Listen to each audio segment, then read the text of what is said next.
Hello students and all the viewers, welcome to my Dental Insight YouTube channel. आज की video के अंदर हमने formation and secretion of saliva को start करना है और उसके बाद हमने मायो एपिथेलियल सेल्स पढ़ना है। अच्छा, फॉर्मेशन और सिक्रीशन ऑफ सलाइवा जो है ना, ये इन्होंने बहुत बड़ा लिखा हुआ है इस हेडिंग के अंदर और ये इतना इंपॉर्टेंट भी नहीं है।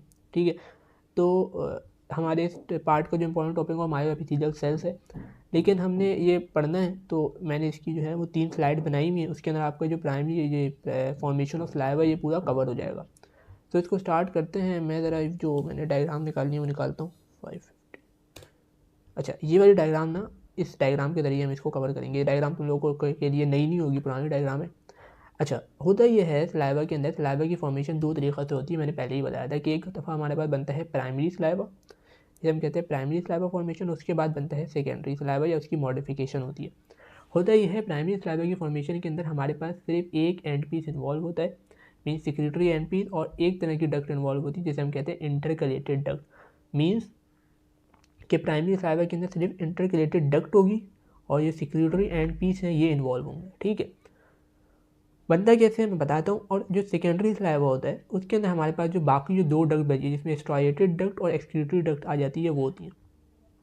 प्राइमरी सलाइवा फॉर्मेशन के अंदर ये होता है कि सलाइवा बनता है, और सेकेंडरी के अंदर ये होता है कि सलाइवा की मॉडिफिकेशन होती है, जो मैं शुरू से बताता हुआ आ रहा हूँ। तो सबसे पहले प्राइमरी सलाइवा फॉर्मेशन हुई जिसमें दो चीज़ें इन्वॉल्व थी, सिक्रेटरी एंड पीस और इंटरकलेटेड डक्ट, जिन्होंने प्राइमरी सलाइवा बनाई। और प्राइमरी सलाइवा क्या था? आइसोटोनिक था। आइसोटोनिक का मतलब ये होता है कि जो इसकी ऑस्मोलैरिटी थी वो सिमिलर थी प्लाज्मा से।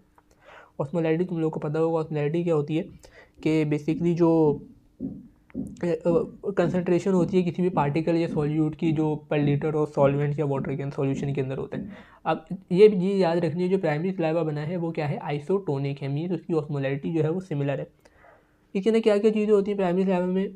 सबको पता है, वाटर होता है, इलेक्ट्रोलाइट होते हैं और कुछ ऑर्गेनिक कंपोनेंट वगैरह जैसे माइलेस लाइपेस वगैरह होते हैं। लेकिन फिर क्या होता है, ये सलाइवा बन गया। अब ये सलाइवा जाएगा डक्ट के अंदर, इंटरग्रेटेड डक्ट से आगे जाएगा सिक्रेटरी में, सिक्रेटरी से जाएगा स्ट्राइएटेड में, स्ट्राइएटेड से जाएगा आखिर में एक्सक्रीटरी में। तो वहाँ पे ये क्या करते हैं, ये डक्ट इसकी मॉडिफिकेशन करती है, सलाइवा में कुछ चीज़ें ऐड करती हैं, कुछ चीज़ें निकालती हैं। तो सलाइवा कैसा बन जाता है? फाइनल सलाइवा बन जाता है, जिसे हम कहते हैं हाइपोटोनिक सलाइवा। हाइपोटोनिक क्या होता है? हाइपोटोनिक वो चीज़ होती है जिसकी, हाइपो का मतलब होता है कम, और टोनिक क्या हो गया? ऑस्मोलैरिटी। तो इसकी जो ऑस्मोलैरिटी होती है वो कम होती है प्लाज्मा से। और इसके अंदर क्या चीज़ें मॉडिफिकेशन क्या होती है कि सोडियम और क्लोराइड जो होते हैं वो रीएब्जॉर्ब होते हैं फ्रॉम द सलाइवा, और जो पोटेशियम और बाइकार्बोनेट आयन्स होते हैं वो सिक्रीट होते हैं सलाइवा के अंदर। और सबसे इंपॉर्टेंट चीज़ ये है कि जो मॉडिफिकेशन होती है सलाइवा या जो फाइनल सलाइवा बनता है, पहला था प्राइमरी सलाइवा, दूसरा था फाइनल सलाइवा। ठीक है, जो फाइनल सलाइवा बनते हैं उसमें वाटर का ना रीएब्जॉर्ब होता है ना एक्सक्रीट होता है। वाटर का जितना भी काम था वो क्या था? प्राइमरी सलाइवा के अंदर था। फाइनल सलाइवा में वाटर रीएब्जॉर्ब नहीं होता। ठीक है, तो इस जो तीन आपकी ये स्लाइड्स हैं, इससे सबसे इम्पोर्टेंट जो आपका वो आ सकता है MCQ, वो याद है कि फाइनल सलाइवा कौन सा बनता है। तो फाइनल सलाइवा हमेशा हाइपोटोनिक होता है। इससे याद रखना, हाइपो का मतलब होता है कम, तो इसकी ऑस्मोलैरिटी जो होती है वो प्लाज्मा से कम होती है। सही है। और जो पहला वाला होता है वो आइसोटोनिक होता है, मीन्स इसकी जो ऑस्मोलैरिटी होती है वो प्लाज्मा जितनी होती है सेम होती है। आइसो का मतलब होता है सेम, और हाइपो का मतलब होता है कम, सबको पता है। ठीक है, तो बाकी चीज़ें याद रखनी है कि प्राइमरी के अंदर कौन सी डक्ट इन्वॉल्व है, सेकेंडरी के अंदर कौन सी डक्ट। ये 3 स्लाइड छोटी सी, आखिर में मैंने एक समरी दी हुई है कि प्राइमरी सलाइवा था आइसोटोनिक, मीन्स उसकी ऑस्मोलैरिटी सेम थी। उसको डक्ट ने मॉडिफिकेशन की, उसके अंदर उसको क्या बना दिया? फाइनल सलाइवा जो था वो हाइपोटोनिक बन गया। तो ये इंपॉर्टेंट सी बात है, ये आपको इस पार्ट के अंदर पता होनी चाहिए। ये पूरी की पूरी जो आपकी सलाइवा वाला पार्ट है ना, कि सलाइवा की फॉर्मेशन की, उसमें यही चीज़ें लिखी हुई हैं, और बीच में उन्होंने मॉलिक्यूल्स वगैरह के नाम दिए हुए हैं कि एंडोप्लाज्मिक रेटिकुलम। ये तो बच्चों वाली चीज़ें मुझे पूछते भी नहीं है। ठीक है, जो इंपॉर्टेंट चीज़ थी, जो कॉन्सेप्ट है वो मैंने तुम लोग को बता दिया। उसके बाद अगला जो पार्ट है ना, अगला जो इसके अंदर टॉपिक है कि मायो एपिथेलियल सेल, ये बहुत इंपॉर्टेंट टॉपिक है। तो ये स्लाइडिंग ग्लैंड के अंदर ये मोस्ट इंपॉर्टेंट टॉपिक है, इसको अच्छे से करके जाना। तो इसको हम लोग स्टार्ट करते हैं मायो एपिथेलियल सेल्स को। ये बहुत छोटा सा है लेकिन बहुत इंपॉर्टेंट है, तो अच्छे से पता होना चाहिए। अच्छा, मायो एपिथेलियल सेल्स का नाम आपने इससे पहले नहीं सुना होगा, क्योंकि मायो एपिथेलियल सेल्स जो होते हैं वो सलाइवा के अंदर होते हैं, यानी कि सलाइवी जो अपरेटस है उसके अंदर होता है। होता ही है इसमें भी पूरी सलाइवरी ग्लैंड के अपरेटस में नहीं होते, सिर्फ और सिर्फ सिक्रेटरी एंड पीस के ऊपर और इंटरकलेटेड डक्ट के पास होते हैं। ठीक है, जो मैंने शुरू में तुम लोग को बताया। तो ये अपने पास जो है एक एसेल है, कुछ भी नहीं है, सेल है और मायो एपिथेलियल। मायो का मतलब होता है मसल और एपिथेलियल इन ओरिजिन, मीन वो मसल है जो एपिथेलियल इन ओरिजिन का है, ठीक है। तो इसको हम स्टार्ट करते हैं। मायो एपिथेलियल सेल आप कॉन्ट्रेक्टाइल सेल, बहुत इंपॉर्टेंट बात यह है कि कॉन्ट्रेक्टाइल सेल होते हैं। फॉर एग्जाम्पल कैसे कॉन्ट्रेक्टाइल होते हैं कि जो सलाइवा होता है आपके निकलता है, उसकी किसकी कॉन्ट्रेक्शन से निकलता है, मायो एपिथेलियल सेल्स की कॉन्ट्रेक्शन से निकलता है। तो मायो का मतलब मैंने बता दिया मसल है, मसल कॉन्ट्रैक्ट कर रहा है और एपिथेलियल ओरिजिन, तो ये सेल हैं जो वो एपिथेलियल ओरिजिन के होते हैं। ये बता रहे मायो एपिथेलियल सेल्स और कॉन्ट्रैक्टाइल सेल, और कहाँ पे होते हैं ये दो जगहें बहुत इंपॉर्टेंट है। एक तो सिक्रेटरी एंडपीस के पास होते हैं और एक इंटरकलेटेड डक्ट के पास होते हैं। बहुत इंपॉर्टेंट एमसीक्यूज बनते हैं कि मायो एपिथेलियल सेल्स जो हैं वो कहाँ पे होते हैं। उसमें एमसीक्यूज को दे देंगे intercalated duct, excretory duct, striated duct, all of the above. तो उसका जो आंसर होगा वो क्या होगा, इंटरकलेटेड डक्ट होगा, ठीक है। तो दो जगह पे होते हैं, सिक्रेटरी एंडपीस के ऊपर, म्यूकस और सीरस, और इंटरकलेटेड डक्ट के ऊपर।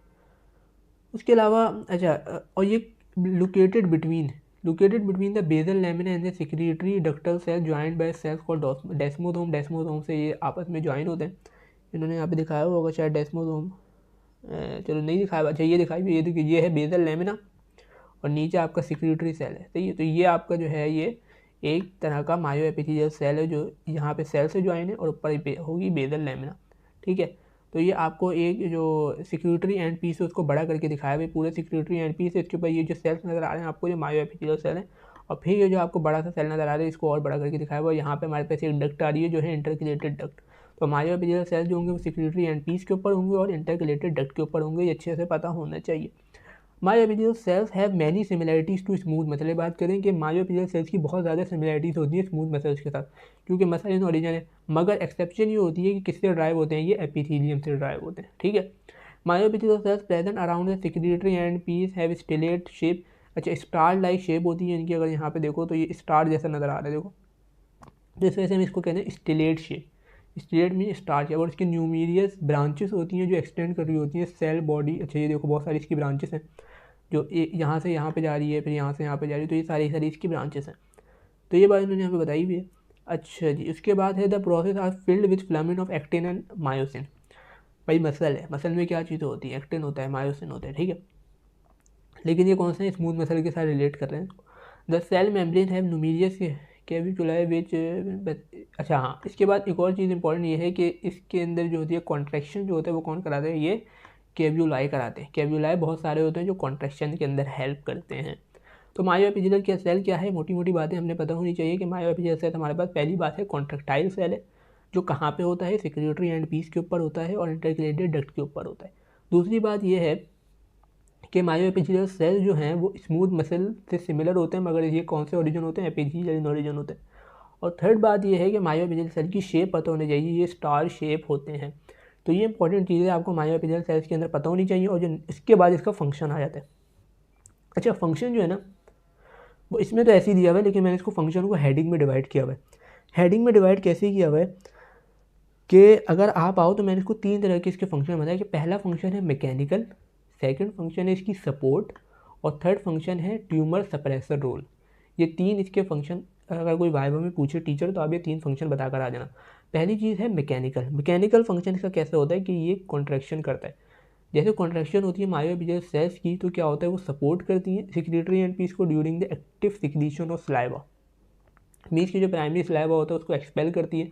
अब यहाँ पे वर्ड आ रहा है प्राइमरी सलाइवा, सेकेंडरी सलाइवा क्यों नहीं आ रहा है, क्योंकि सेकेंडरी सलाइवा तब आएगा जब हमारे पास वो उसकी मॉडिफिकेशन होगी, ठीक है। From the end piece into the, ये सेकेंडरी को ही फाइनल सलाइवा बोलते हैं, क्योंकि सेकेंडरी के बाद अगला टर्शरी तो आएगा नहीं कोई, तो सेकेंडरी या फाइनल सलाइवा एक ही बात है। From the end piece into the duct system, contraction of myoepithelial cells of the intercalated duct may shorten and widen the duct happen to maintain their patency। Means इसका क्या है, mechanical role है, यानी कि कॉन्ट्रैक्शन वगैरह करवा रहा है। सेकंड है इसका रोल सपोर्ट का। सपोर्ट का रोल बहुत इंपॉर्टेंट है कि ये हमारे पास कुछ सेल्स होते हैं सिक्रेटरी सेल्स, और उनको क्या करते हैं, मेंटेन करते हैं, उनकी पोलैरिटी को मेंटेन करते हैं, उनकी स्ट्रक्चरल ऑर्गेनाइजेशन जो है वो सिक्रेटरी सेल्स को देता है। लास्ट में इसके बाद क्या है, ट्यूमर सप्रेसर रोल है कि इसके बाद हमारे पास नंबर ऑफ प्रोटीन्स होती हैं जिनके पास ट्यूमर सप्रेसर एक्टिविटी, जो इसमें हमारे पास एक नाम आता है प्रोटीनेस का। प्रोटीनेस इनहिबिटर आ जाता है, जो टिश्यू इनहिबिटर होता है मेटालोप्रोटीनेस का, और एंजियोजेनेसिस फैक्टर्स वगैरह आ जाते हैं। सारे प्रोटीन्स होती है जो ट्यूमर सप्रेसर रोल का काम करती हैं। वो ये क्या करती हैं, ये बैरियर बनाती हैं against the invasive epithelial neoplasm. Neoplasm means cancer के सेल्स, ठीक है, न्यूप्लाज्म का मतलब होता है कैंसर के सेल। तो कैंसर के सेल्स वगैरह जो होते हैं उनके खिलाफ जो होता है ये बैरियर प्रोवाइड करती हैं। तो इसका पहला रोल है मैकेनिकल मीन कॉन्ट्रैक्शन में रोल प्ले करता है। सेकंड रोल हमारे पास सपोर्ट करता है, किसकी सपोर्ट कर रहा है भाई, सिक्योरिटी सेल्स वगैरह की, और पोलैरिटी को मेंटेन कर रहा है, स्ट्रक्चरल ऑर्गेनाइजेशन को, सिक्योरिटी एंड पीस की मेंटेन कर रहा होता है। और थर्ड इसका जो रोल है वो है ट्यूमर सप्रेसर। ट्यूमर मतलब कैंसर के सेल्स को सप्रेस करके रखना। कौन कौन से भाई ट्यूमर सप्रेसर एक्टिविटीज़ कौन सी है, प्रोटीनेस है, प्रोटीनेस इनहिबिटर, और हमारे पास एंजियोजेनेसिस फैक्टर वगैरह को ये रिलीज़ करता है। तो मायोपेजिलर सेल्स के अंदर आपको ये चीज़ पता होनी चाहिए। इसकी डायग्राम आई थिंक नीचे नहीं है, ऊपर जाते हैं। ये तो इलेक्ट्रॉन अच्छा, ये वाली डायग्राम आपकी बहुत इंपॉर्टेंट है। मैंने दो चीज़ बताई, सिक्रेटरी एंड पीस के ऊपर होगा, इंटरकलेटेड डक्ट के ऊपर होगा। चाहिए आपको सिक्रेटरी, जो गोल गोल हैं ये सिक्रेटरी सेल्स हैं, और ये जो स्टार शेप सेल है ये मायोपेजिलर सेल है। इसकी डायग्राम भी आपकी हॉस्पी के अंदर आती है। और बाकी इन्होंने सेल के अंदर जो चीज़ें बताई हुई, न्यूक्लियस है, साइटोप्लाज्म है, बेसल लैमिना दिखाई हुई है, तो ये तुम लोगों को पता है। तो बस यहाँ पे हमारे पास ये टॉपिक ख़त्म हो गया। नेक्स्ट पार्ट के अंदर हम इसका लास्ट पार्ट ही होगा इंशाल्लाह, वो जिसके अंदर डक्ट को स्टार्ट करेंगे, और फिर ये चैप्टर हमारे पास कंप्लीट हो जाएगा। तो चैनल को सब्सक्राइब करो, वीडियो को लाइक